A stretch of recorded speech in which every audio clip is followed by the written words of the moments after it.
Hello and welcome to the podcast. Today we're going to be talking about personal branding as a financial asset. But before we get to that, I'd like to apologize because I'm making today's recording at home and my neighbor's construction work is still going on. So expect to hear heavy thudding and drilling and buzzing and all of that. As a matter of fact, the thing is going on right now. I'm not sure how much of it is being picked up by the microphone. So that's why I'm just letting you guys know what's up so that if you hear, that boom, boom, boom noise that is going on there, it's not as if, there's a wrestling match going on in my house or anything. Actually, it's construction work going on. And this is also a reason why we need to work hard and get rich, like really rich, so that you don't live, in a block of flats, where somebody's doing something here and then it affects you. Somebody does some plumbing work here and then it affects you. We should all make that money so we can live in our own nice, isolated, villa and live that soft life, if you get what I'm saying. So today, personal branding as a financial asset. Now, the reason why we're going to be looking at that today is because your boy is going to be on TV. I have been invited by Ambassador Tina Kenechukwu. She is, if you've been listening to the podcast since January of 2026, you remember that I spoke about her early on in the year because she was a guest on my radio show on Radio Maria, where we spoke about planning, goal setting and planning for business. And so that's how we started off 2026 over on the radio. So I think our first session was January 6th, and I think after that, January 12th. And we explored goal setting for business. Let's see what else. Planning ahead in different spheres of life. Business, personal, what else? Family, health. You start off the year planning well. So anyway, she was really happy with our collaboration. And so she invited me to be a guest on her TV show. And her show is called Wealth Creation. That's the name of her show. And it's on Global TV. So your boy is going to be on DSTV. So if you're listening to, well, depending on when you're listening to this program, if you're, I say program, forgive me, because I'm looking forward to being on TV. So depending on when you're listening to this podcast episode, I'm going to be live on Global TV. It's on DSTV, channel 365. Global TV is one of those new Nigerian networks, digital networks.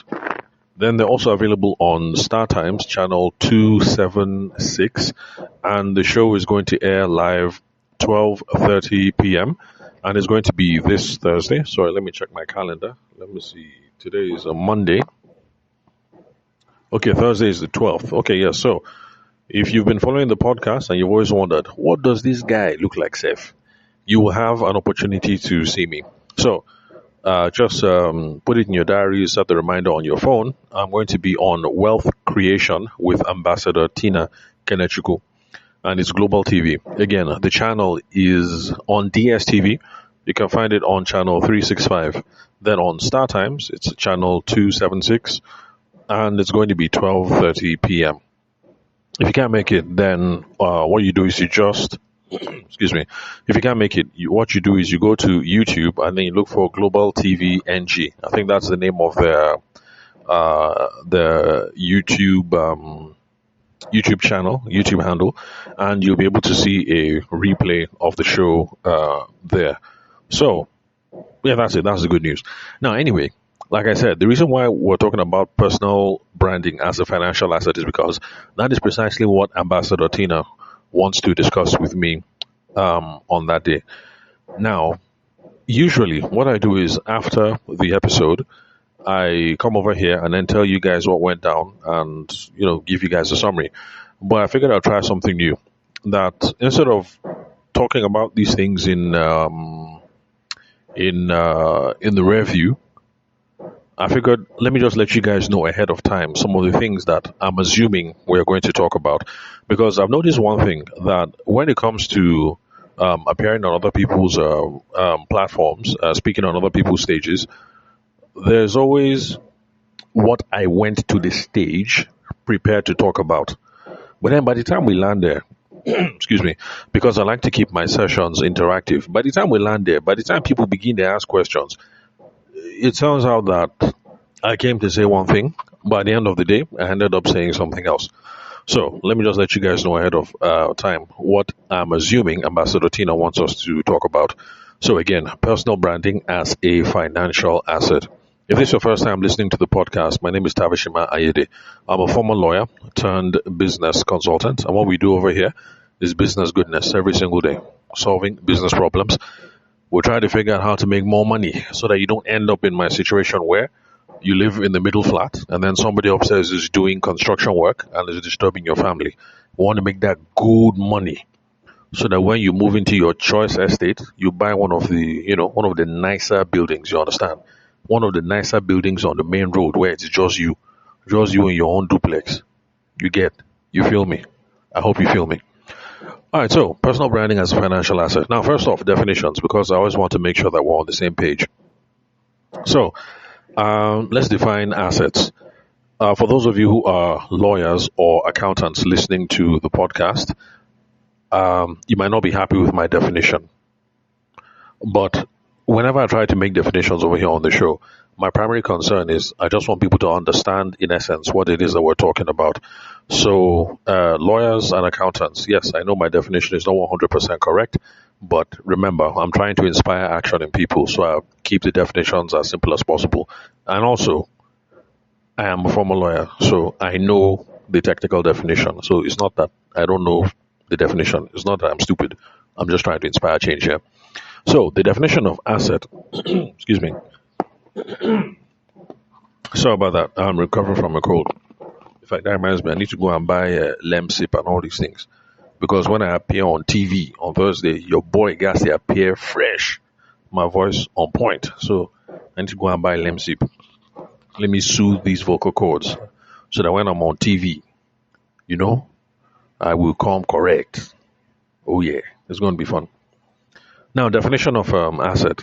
So the definition of asset that I like to use is, excuse me, a definition that I came across when I think I was in like primary school. My father had just given me this book by Robert Kiyosaki called Rich Dad Poor Dad, and Robert Kiyosaki in the book, the way he defined an asset was an asset is just anything that puts money in your pocket. So as a small boy, it's a definition that I never ever forgot.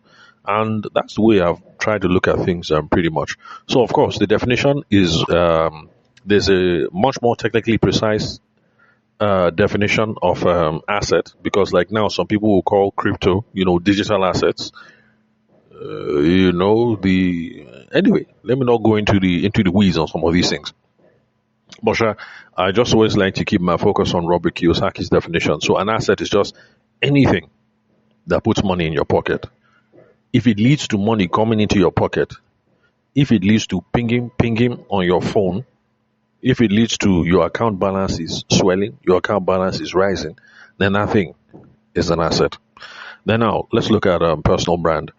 Again, for those of you who are branding professionals, I am sorry you might not like my definition. So a personal brand, the way I like to look at it is a personal brand is just your reputation, what people think about you. Now, the problem is some people think that the personal brand can be doctored, that it can be manipulated, that you can telegraph how you want people to think about you. And yes, that is possible. So it can be done. But I don't think it's worth the effort because, let's be honest, it's a small world and the truth comes out eventually. Which is why, like if you notice on this podcast, I know the form. I say it like it is. When I'm in the mechanic shop and I'm waiting for my car, for those of you who like those kinds of episodes, well, thank God I haven't been into the mechanic shop in a while. I say it like it is. Because if I begin to form, like say I'm a big boy, one day, you people will jam me somewhere where you don't expect me to be. It will now be somehow. I'll begin to hide my face, and I'm not about that lifestyle. So I say it like it is. I know the form. So on this whole personal brand thing, I'm not trying to telegraph how I want people to think about me.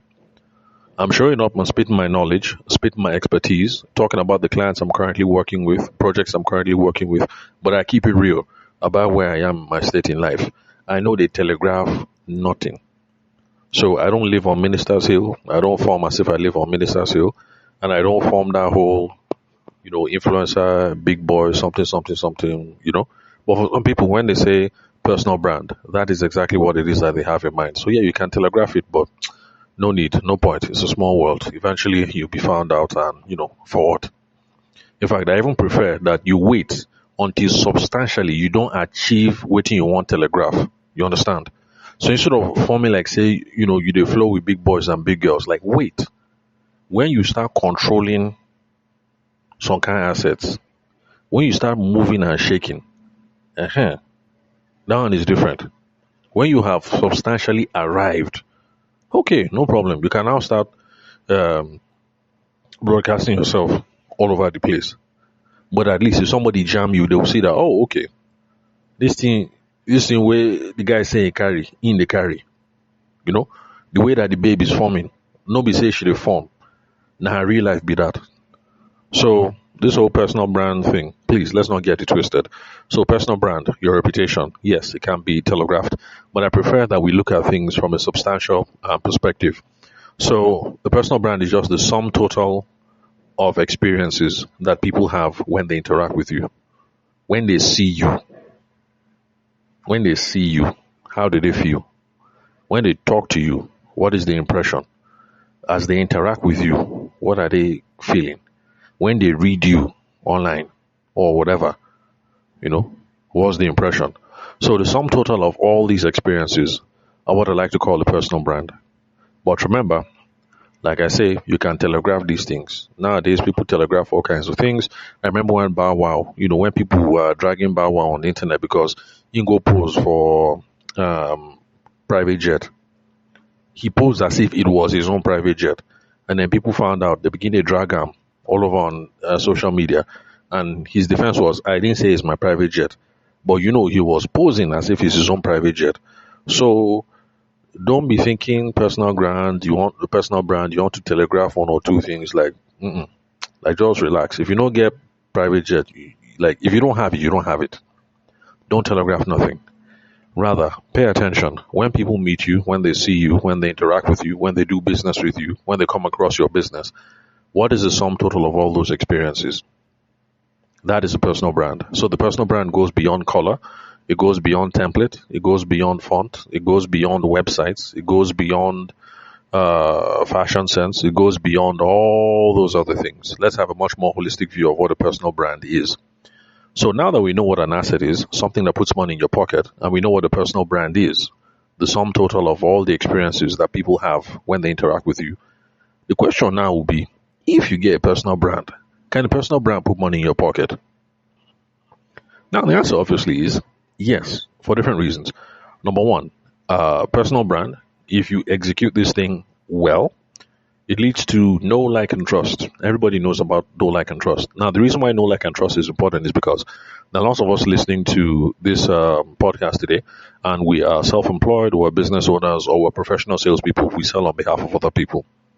Now, nobody can buy from us. Nobody can call us up to say, what's up? How far are you available? Do you have it in green? How much does it cost? Can you deliver tomorrow? Do you deliver to Sokoto?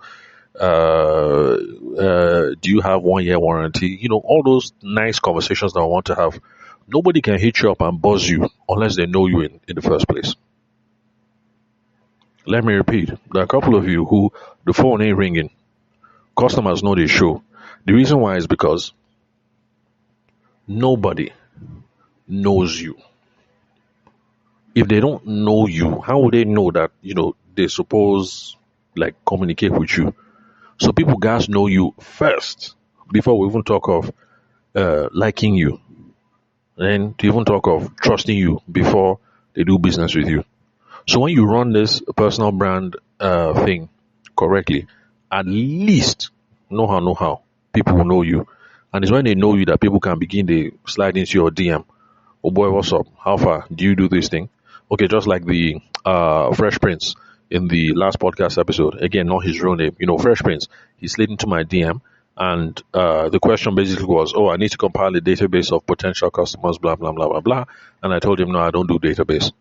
But see, the thing is, at least Fresh Prince and other people consuming the podcast, or other people catching me on the radio, and a few people who will catch me on a TV show, at least they will put two and two together. That every time they hear my name, they will connect my name with business so that anything business will slide into my DM first, and I have right of first refusal. I'll be able to tell them, oh yes, I do, and then we'll start talking money. Or I'll be able to tell them, oh no, I don't, and then I'll be able to refer them to someone else or show them how they can solve their problem. So, creating a personal brand can put money in your pocket because if people know you, like you, and trust you, they will do business with you. Opportunities will find you. Also, a personal brand helps with your credibility. If you are the best, you are the dawn, you are the very dawn, like you are the best in your profession, but the thing is, you're there inside your small house and nobody knows you, then, like, how are you going to make money? In fact, after my legal studies, it was one thing that I used to hear all the time, and the thing just used to drive me mad. Somebody would say, see, look at look at this one. Senior advocate. The guy the guy doesn't know anything. The guy no book, Then they'll start saying, look at this lawyer. This other lawyer is sound. This other lawyer is sound. This one is sound. This one knows the law. This one masters the law, but he's not making money. The thing used to make me really, really angry. My own opinion was like, look, what's the nature of all this beef? Okay, this other lawyer, and I ain't no book pass, but at the end of the day, he's not a good marketer. He doesn't know how to attract clients. He doesn't know how to network. That's the reason why the guy never clocks sand. That's the reason why he's not a senior advocate of Nigeria. That's the reason why he's not balling. Because at the end of the day, it's not about who no book pass. No. The same thing with doctors. Somebody can graduate first class in medicine. It doesn't mean that she's going to make all the money in the world. It's not about who no book pass. Do you know how to make yourself known? Do you know how to sell? Do you know how to market? Do you know how to network? Do you know how to connect? That's the nature of the game. So if you graduate first class, and you're the best from a technical point of view, but you're inside your small shop, you're inside your small house, loud yourself, you don't come outside, then what do you expect? What do you expect? So yes, a personal brand can put money in your pocket. It builds credibility. People know you, they like you, they trust you. It is from there that you now be able to sell a product, or you'll be able to sell a service, and then money will come into your pocket. So that's the connection. You build a personal brand, you achieve some know, like, and trust. You build some credibility. You build some awareness. You build some whatever it is that we want to call it. From there, you can sell a product, you can sell a service, and then that's how money will enter inside your pocket. Now, those of you who are lawyers listening will say, well, technically speaking, it's not an asset. I understand. I feel you. Yes, technically speaking, it's not an asset. But, for the purpose of, people say, that's for the purpose of making progress. Let's forget definitions now. The most important thing is, we're trying to see, can a personal brand put money in your pocket? And in the interest of progress, it can put money in your pocket. Whether we'll call the personal brand an asset or not, don't worry. We'll quarrel that quarrel later. But sure, if you can, yes, build a personal brand. Although honestly speaking, I think people are obsessed with personal brand. I don't think you should be obsessed with personal brand. I'll put the cart before the horse. Because in my own opinion, the personal brand is something which flows organically. Just keep doing what you do and pay attention to good business practices, and the personal brand is going to flow from itself. So, like someone who was talking to me a while ago, and the person was like, impressive, you've built a pretty good personal brand. And I had to correct the guy. I say, look. See, the goal was not to build a personal brand. The thing was very simple. That as a younger man, I bounced around a lot, from legal into civil service, from civil service into wedding photography. From photography, I can't manage export business with my brother, like I have been bouncing around. But then people said that I know how to sell. And people were beginning to say, come and train my people. So if I was going to migrate into this consulting thing, I needed to come correct. I needed to step well, and I needed to look for something that will chart my entry into the consulting field, nicely and smoothly. And that is how the podcast and the public speaking began. So I didn't match stage and say I'm building the personal brand. No, I was matching the stage because if people keep viewing me as a photographer, then this consulting thing will take off. So when I climb stage, is because I'm trying to let people know that, look, there's other things that I know, there's other value that I can provide. It's not just when I pick up a camera and we start discussing composition and angles, or we start discussing the flow of the documentary and things like that. So I wasn't climbing on the stage and I wasn't hopping on the microphone to build a personal brand. No. So the personal brand has flowed organically from me just trying to do best business practices in starting as a consultant. So, yes, build a personal brand if you can, but please do not be obsessed with a personal brand. In fact, I think being obsessed with a personal brand can lead you astray. You will lose focus. You'll be wasting your time, buying expensive suits, doing photo shoots, blah, blah, blah. Just keep on doing good business practice, and the professional brand is going to unfold. Because remember, I said the personal brand is going to unfold. Because remember that our definition of personal brand is your reputation. What do people think about you? Uh-huh. The way you are doing business normally, your reputation will unfold. It will just grow on its own. Then it's also the sum total of all the experiences that people have when they interact with you. Now, if you are arranging your activities, you're arranging your footsteps, you are arranging everything well, then all those experiences that people are having with you will be positive. So if you can build a personal brand, good. But I don't think you should wake up and say, you know what?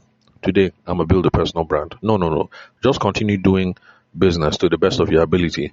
Your personal brand is already evolving and it's already growing. Okay, now, but for those of you who say, I must build personal brand in 2026 because I'm making this recording in 2026. And please remember that this advice is context specific, because you might be listening to this podcast in 2056 or in 2083 or in 3024, and maybe things might have changed. But for now, in 2026, if you're listening in 2027, I'm sure things haven't changed that much. But you never know.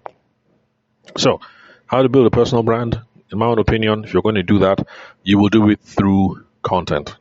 Content just means anything that you put out over on the internet. If you put out texts, blog posts, that is content. If you put out photos, graphics, that is content. If you put out videos, that is content. If you put out audio, like podcasts and whatnot, that is content. So whatever it is that you put out on the internet, let's just call that content.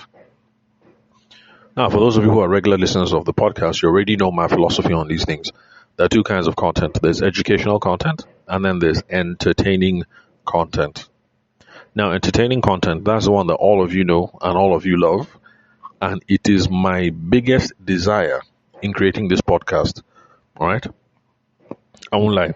It is not my biggest desire in making this podcast. Is I'm trying to disabuse this whole thing of entertaining content, and I'm trying to get as many of you as possible, especially those of us who are knowledgeable professionals. I'm trying to get as many of you as possible to run away from this entertaining content. All right? Too many of you are being seduced by it.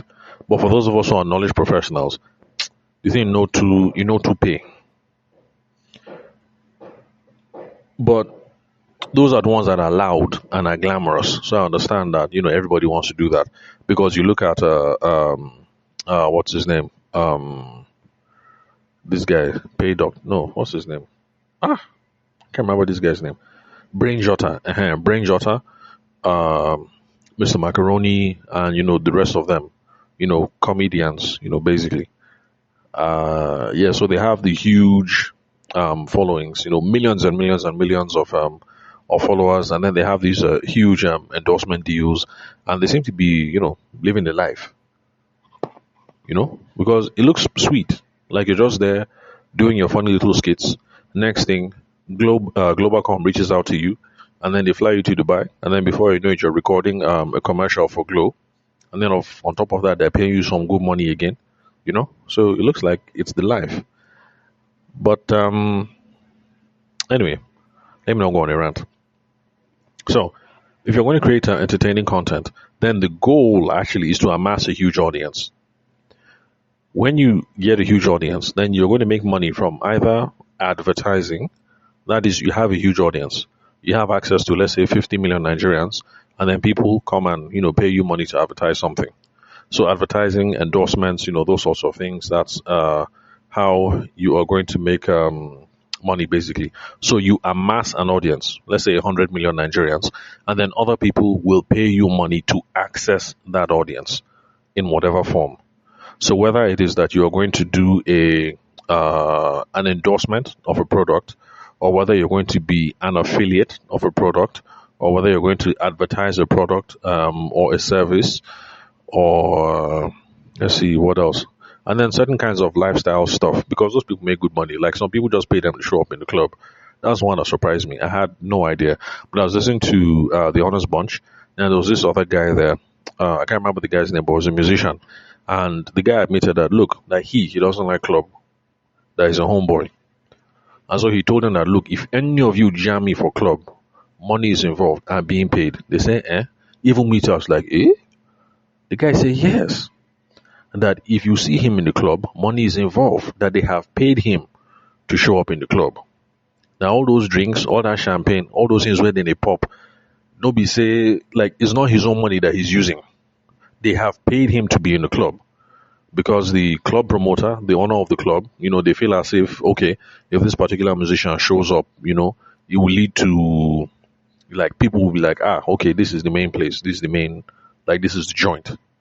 So I was surprised. I didn't know that was a level of income. But yes, you get to a certain level of notoriety, a certain level of fame, that people will just say, hey, you know what? I'm doing housewarming, this, that. Come to the housewarming, and then they pay you just to show up.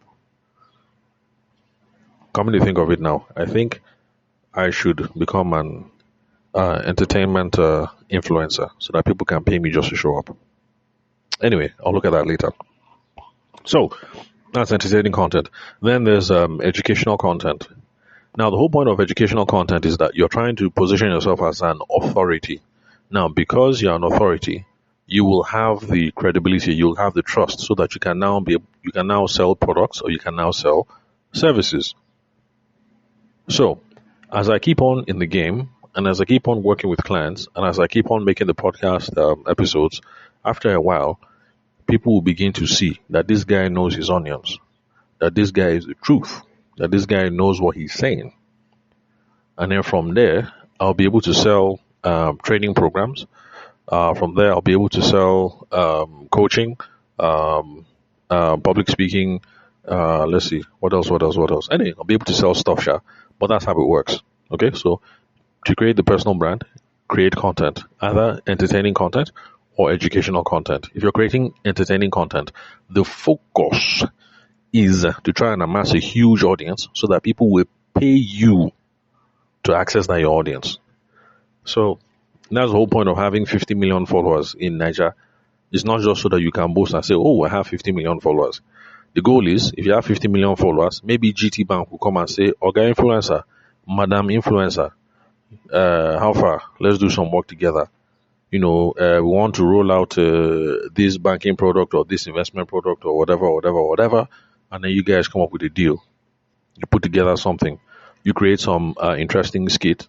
And then, and that is one thing that I really admire this guy for, Brain Jotter, because the guy is mad. The guy is really mad. I remember this skit that Brain Jotter did where, like, was a babe that, like, she was in distress. And then so she called her boyfriend. Her boyfriend was Brain Jotter. And I think so she needed some small coins, like that kind of 20, 30K. And the guy was like, no problem now. That I'll send it to you. And he had to send it using those people's particular app.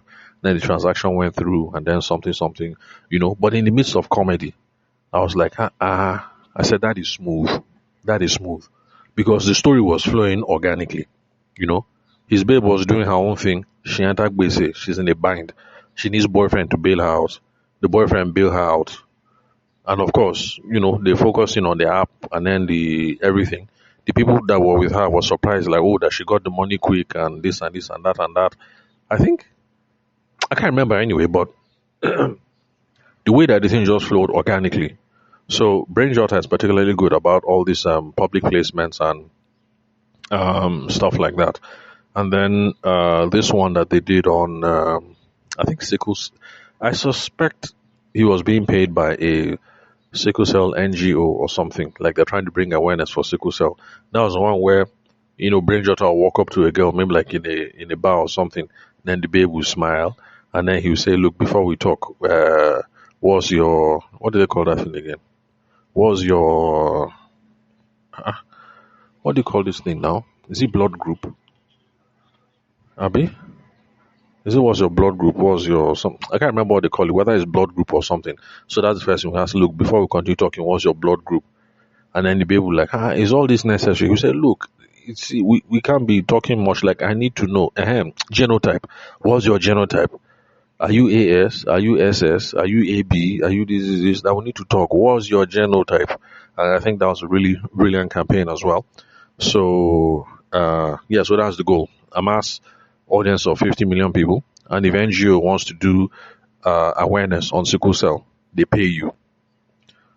Or if an investment bank or whatever is releasing a new product to the Nigerian public, they pay you. And then you come up with entertaining content that's going to reach people. By the way, you see why I say stay away from entertaining content? Because, you have to be born funny, or you have to learn all these funny, entertaining, comedic elements, and these things are hard to learn. And then the element of creativity that is involved in pulling off a successful campaign is hard. But you see what I'm doing here? I just pick up the mic and then I educate you people. This is easy. Like for the TV show that I'm being invited for again. Again, just so that you have all the details. It's called Wealth Creation with Ambassador Tina Kenechukwu, Global TV. That's the name of the channel, and it's on DSTV, channel 365, and then Star Times channel 276. I'm going to be on the show 12:30 p.m. until 1 p.m. It's also going to be streamed live on YouTube. So I'm going on this show, and I'm not under any pressure. I don't have to look handsome. I don't have to sound funny. I don't have to make anybody laugh. I don't have to be charming. All I have to do is just go there, open my mouth, and say what I already know. Please, for those of us who are knowledge professionals, because I see all of you jumping on trends, another trend will come, ngwongwongo trend, and then you see lawyers doing ngwongwongo, and financial people doing ngwongwongo, and like, what is all this? You will are knowledge professionals, please. Just show up and say what you know. Let people associate you with certain ideas. There is no point with jumping on all these trends. It is hard. It is a waste of your time. And here's the sad thing that lots of you don't talk about. Yes, you will trend and you'll attract audience, but it is the wrong kind of audience. So if you do go trend and people come because they think you're a good dancer, but at the end of the day, you're trying to sell insurance services, you're trying to sell legal services, you're trying to sell accounting services, people who come because you're a fine babe or that you're a boy who knows how to step, do you think they are interested in your legal services? Just show up and say what you know. Knowledge professionals, service professionals, please. Forget this entertaining thing. Show up and say what you know. The funny thing is, when you relax and you start saying what you know, your personality shines anyway. So what I'm doing here on this microphone, I'm not manufacturing anything. Because I'm saying what I know, I can relax and speak freely. Now the problem is, because it's a podcast, I'm in control of my time.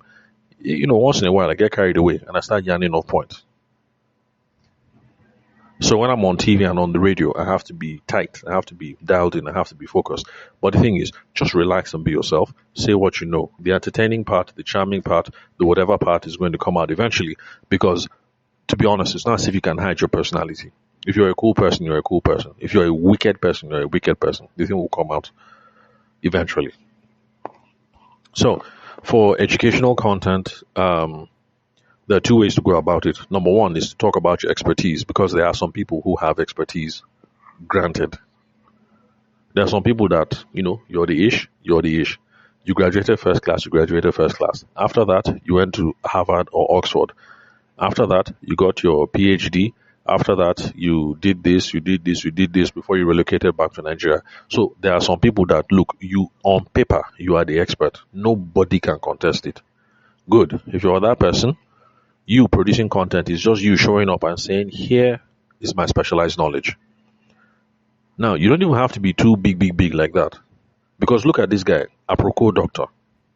He's a medical doctor, is he not? He has qualified, is he not? He has been practicing, is he not? What is he talking about? Medical issues. And he's not even talking about advanced medical issues. He's talking about the same medical issues that all of us face. Malaria, typhoid, big stomach, diabetes, uh, what else? Sickle cell, nutrition, all these sorts of things. He's sharing his expertise. He's the expert by knowledge of the fact that he didn't go medical school. So he's the expert. And he's sharing specialized knowledge, and he's sharing it in a way that is easy and accessible to people. So in his own case, he's doing more of an edutainment kind of thing. He's educating people, and then he's also informing. He's educating people, excuse me, and then he's also entertaining people as well. See, but the thing is, he's leading with his specialized knowledge. So if you're the expert, you're the expert. If you don't qualify, you don't qualify. So go ahead, share that knowledge. That is one, when you have the expertise. Then number two, there are some people who you're either humble or you're not sure of yourself, and I'm not really an expert, and am I an expert? No problem. That is other people like me. So my expertise when it comes to sales is not because I studied business administration in school. Besides, there's no college, no university in Nigeria that offers selling as an undergraduate degree. Those schools are only in America. Then there's one in the UK, but that one is a master's program in sales. So there is none of us that you're looking at who specialize in sales in Nigeria. There's none of us that went to school for this thing. None. So we've picked up knowledge through experience, through personal study, applying ourselves in the field. So sometimes, it's arguable, it's doubtful. Is this guy really a special, an expert or not? So if you're in that kind of field and you don't want to stick your neck out, you don't want to shout, I'm the expert, no problem. What you do is you take a journaling approach. And the journaling approach just says, this is me. This is what I'm interested in. This is what I'm doing. Here is how I'm growing. Here is how I'm evolving. People will be along with you for the ride. The people who think this is a small boy or this is a small girl, they won't reach out to you. The people who think, this boy or this girl actually is considerably skilled, so I can reach out to them because they'll help me solve one or two problems, they will reach out to you. So you don't have to wait until you have all the credentials that you need. You can start using a journaling approach. So people in health and fitness space, that is what they do. A lot of them didn't go to university and study physical education, and they didn't study medicine. It's just that, they go to gym, they know how to use machine, they know how to plan their diet, and so they start producing content. This is me. I want to have six pack. I want to do this. I want to do that. I'm along, come along for the journey. Watch me grow. Watch me evolve. Eventually, some people will look at themselves up and down. They'll see that they have a pot belly, and they'll see that this guy does not have pot belly. Then they'll call the guy and they say, can you design the program for me? Or how much for me to pay you so that you will accompany me to the gym? So, educational content. There's expertise, like you are the expert. If you are the expert, say it with your full chest. Go there. Say it with your full chest. I'm the expert. And then start sharing content. If you are not the expert, or if you fear, you don't want to be unethical, you're trying to be completely honest and then all of that, no problem. Your strategy is a journaling kind of strategy. This is me. This is what I know. This is what I like. I'm growing. I'm evolving. I'm exploring. Dear audience, follow me along for the journey. So it's like you guys. I'm doing a journaling thing. I don't stick my neck out and say, I am the expert. Because to be honest, there is no expert like that. Expert, quotation mark, in Nigeria, because none of us went to school for this. And even the certificate in America, these are recent things, like, within the last 5-10 years. So it's not even as if the courses were available like 20-30 years ago for somebody to go and study sales and business development. So, where was I? So a journaling approach. Now, remember, if you're going to take the educational content approach, the focus is You should be trying to talk about questions or talk about problems and trying to answer issues that your potential audience has, which is why I talk about things that Nigerian business people are preoccupied with, because those are the kinds of people that I want to sell my products or my services to. So I answer questions on the podcast that real live Nigerian people are asking me. Hence the last episode with Fresh Prince. Again, that's not his real name. So that was a real live conversation about questions that a real life Nigerian has. And chances are, if one or two Nigerians are asking me those kind of questions, there are probably hundreds of thousands of you more who have those questions as well, and you can't find them answered on the internet in a way that resonates with the Nigerian context. So that is what I do. So whether you are shouting your expertise or you're taking a journaling approach and people are walking along with you for the journey, just make sure that it is real life questions, real life problems that the audience has. Don't be too academic. All right? Then at the end of the day, you're going to sell or promote your product or promote your service. So to make these things work, building a personal brand, putting out content, there are certain skills that are required. If you're going to be one of these entertainment people, you have to be very good at monitoring trends. You cannot avoid it. So that's the reason why I pick your favorite influencer. Whenever there's something trending, they're on it. So whether it's Very Dark Man, whether it's Brain Jotter, whether it's who else? Sorry, forgive me. I don't really follow the influencer space. So I know some of you will even be laughing. They'll be saying that, why are you calling people from 3-4 years ago? I'm sorry. The reason why I'm calling people from 3-4 years ago is because, honestly speaking, whenever things are going down in Nigeria, I'm the last person to know. Because I'll come home and I'll say, hey, my dear, did you hear this? Did you hear this? My wife will say, yes, I heard it. It actually happened 2 months ago. I'm like, oh, okay. So I'm always out of date. But either way, whoever the current influencers are, they gas be on trend. So they monitor the trends. They know what's going on, and their content reflects the trends accordingly. So it's a skill that you have to build. You have to learn how to be sharp. You have to learn how to be monitoring what's newsworthy, what are people talking about, like what's going on, what's going on. What are the things that people are talking about? What is moving? What is gaining currency in social circles? You need to be able to know what's up. So can you see why I say this entertainment, whatever, is hard? It's hard enough. How will I put it? Trying to build a legal practice or build your accounting practice or build your architectural practice. You now want to come and be paying attention to what the president is saying or what scandal is going on or this and this and that and that. Then another skill that's going to be required is audience engagement. You have to be able to engage with your audience if you're this entertainment content space, because you have to be interactive with them to know exactly what's going on, what are they feeling, what is moving, what are they interested in. And then at the end of the day, remember, if you're going to be one of those influencer lifestyle types, since you're going to be selling access to your audience, you're going to have to learn some skills in sponsor engagement. Sponsor, how will I put it now?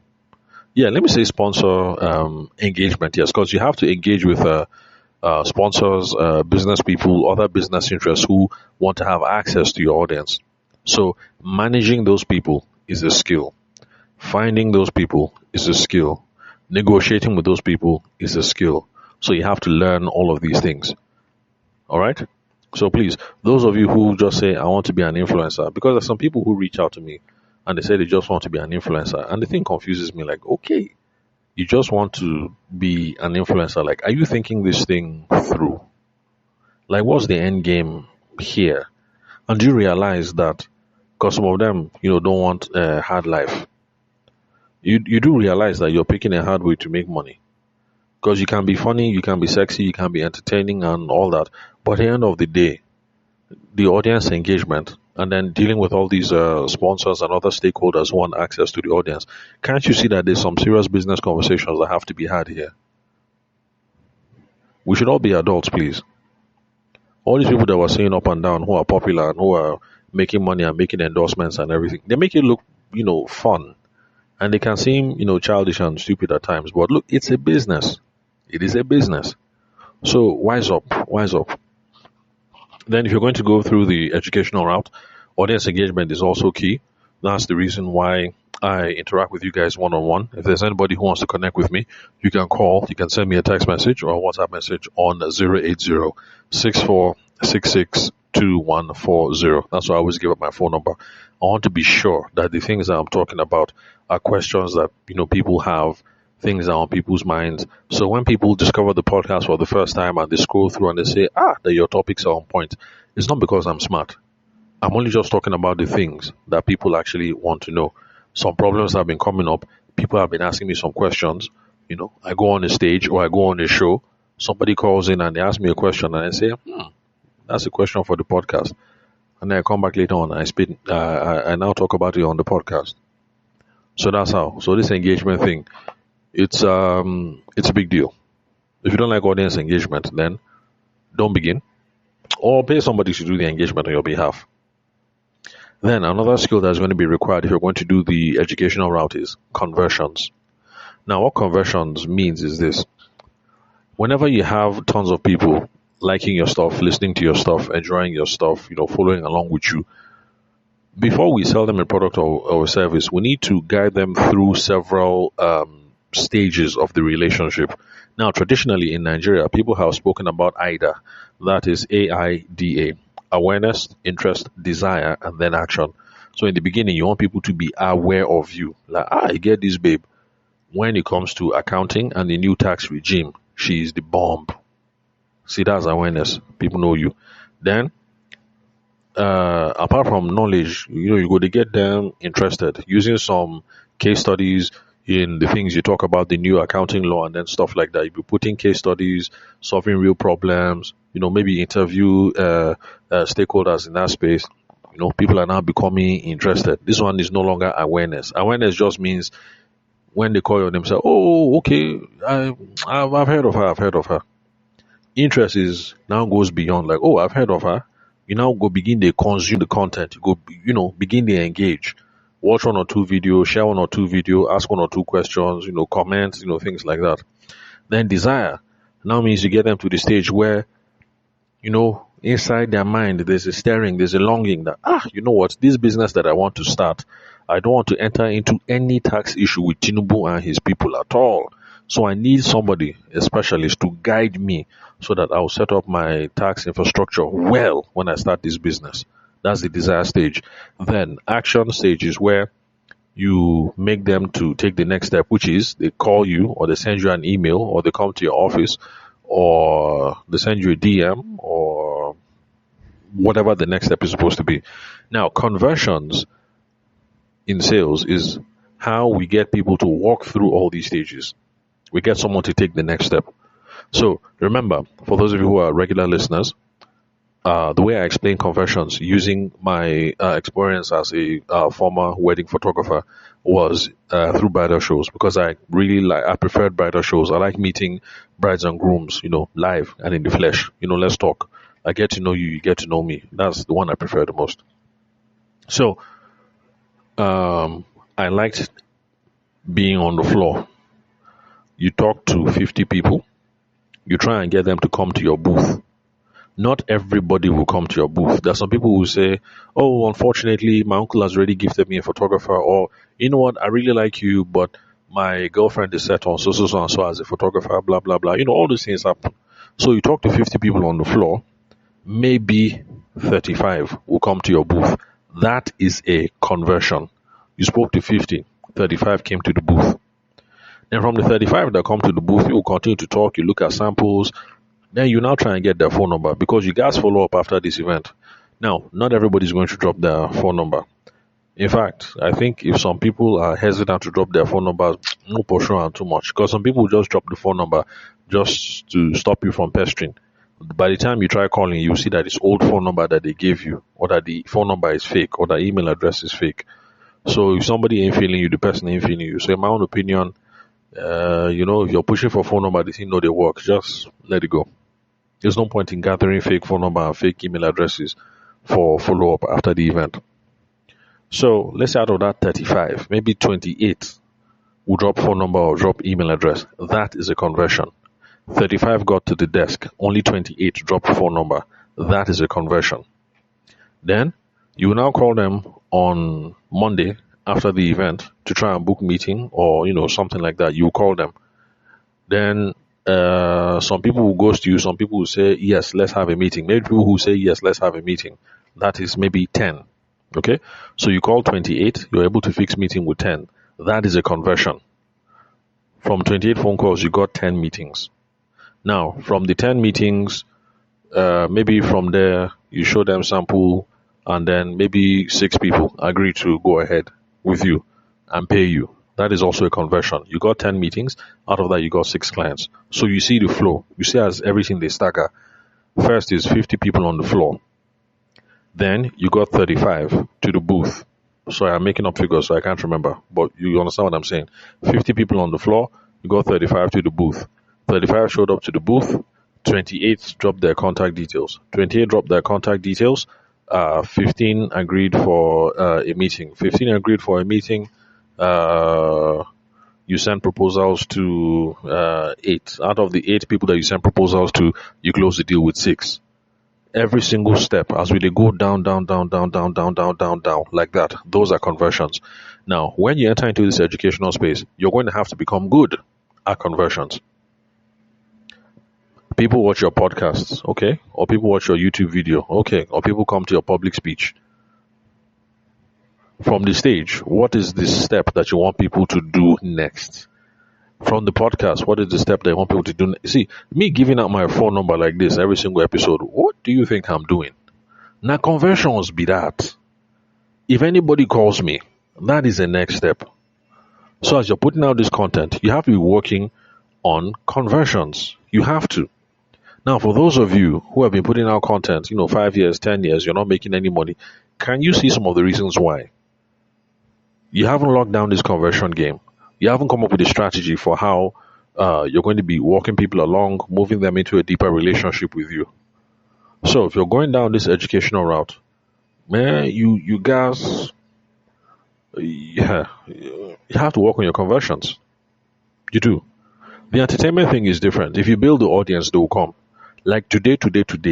When people, okay, I only have a small audience. So on Spotify, I only have about 4,300 subscribers. But let's just say I do a good job, and by the end of this year, maybe next year, I have 100 million subscribers on Spotify.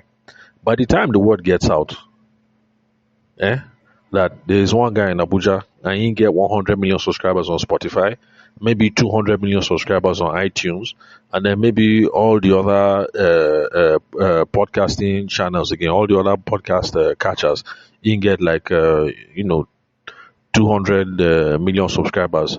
You combine everything, that's like 800 million. Definitely. Businesses will begin to hit me up. So, boy, how far? How much to advertise? So, on the entertainment thing, the hard work is to build the audience. If you build the audience, they will definitely rush you. They will rush you. But then, on the educational route, it's not just a matter of the audience. Because if you have an audience of 100 million, but nobody's calling you for consulting, nobody's calling you for project, nobody's calling you for speech, a serious problem. So we have to get good at this conversion game. So, wow, okay, 1 hour. Let me round it up. Personal branding as a financial asset. Yes, a personal brand can be an asset, but just in the sense that it can help you make money. You'll be able to do that by putting out content. The content you put out will either be educational content or entertaining content. And please, I beg of you, if you're a service professional, forget all this entertaining thing. Put out educational content first. Because it is your thing, you'll be relaxed, and who knows, you'll be able to make a few people laugh along the way. Like a Proco doctor. I don't think he set out to be a comedian. He was just saying what he already knows, what he learned from medical school. But because he's answering questions, and because you can't hide your personality for long, so the jokester in him come out. Right? But I don't think he set out to be a comedian. Any of you who know him, just let me know in case I'm wrong. that he actually set out to be a comedian, but then he said, you know what, to break into the comedy, I'm better off going through medical route. But just let me know. I could be wrong. Nobody knows everything. So where was I? Anyway, that's it. If you're going to the entertainment route, make sure you amass a huge audience, a relevant audience. Because if your audience is just full of spam bots and robots, then nobody's going to give you money. Then if it's the educational route, you have to be good at conversions because that's the only way that you make money. Because as a consultant, you have 500 million followers. It does not mean that you will necessarily be making money because people love free advice and people will keep on listening for free from now till God knows when. In fact, speaking of conversions, if you'd love to connect with me, you have a question, you want to pick my brains about something, call me 080-6466-2140. Also, remember that your boy is going to be on TV. Finally, it's not my TV show. So, yes, I'm still working on my TV show. I'll let you guys know when that materializes. But finally, your boy is going to be on TV. The show is called Wealth Creation with Ambassador Tina. It's going to be on Global TV. When I say Global TV is the name of the channel. It's not as if I'm big. I'm not saying I'm on CNN. I will get there one day. But I'm just saying the name of the channel is Global TV. If you're looking for the YouTube channel, it's Global TV NG or something like that. So it's on DSTV, channel 365. It's also on Star Times, channel 276. The show is going to be live 12:30 p.m. this week on Thursday, the 12th of March. So if you're listening to this ahead of time, show up, support your boy, and also send me a message, say that you saw me on the air, and let me know what you agree with. Let me know what it is that you disagree with. I've already told you what I think me and Ambassador Tina are going to talk about. But like I said, you know these things now. We'll show, and then she'll ask one or two questions. Before you know, we don't divert. And, we begin to talk on another level. So, yeah, that's it. Thank you very much for your time and attention. I will catch you all some other time. And please enjoy the rest of your day. If you're listening to this after the program has gone live, you can just go on YouTube and then, go on YouTube and have a look. Okay, I have a confession to make. On the podcast, I've always spoken about how, I'm a fine boy and I have yellow skin and I have pointed nose and I have long hair. Actually, I lied. I don't have long hair. So when you see me, don't be disappointed. And then my nose is not pointed. Although if you look at me from the side, my nose is kind of pointed. And then, no, I'm not light skinned. So, although I'm kind of brown skinned. So for those of you who have been thinking of me as, a tall, yellow, pointed nose, fine boy, sorry for lying. I make up stuff once in a while on the podcast. So anyway, I'll catch you guys some other time.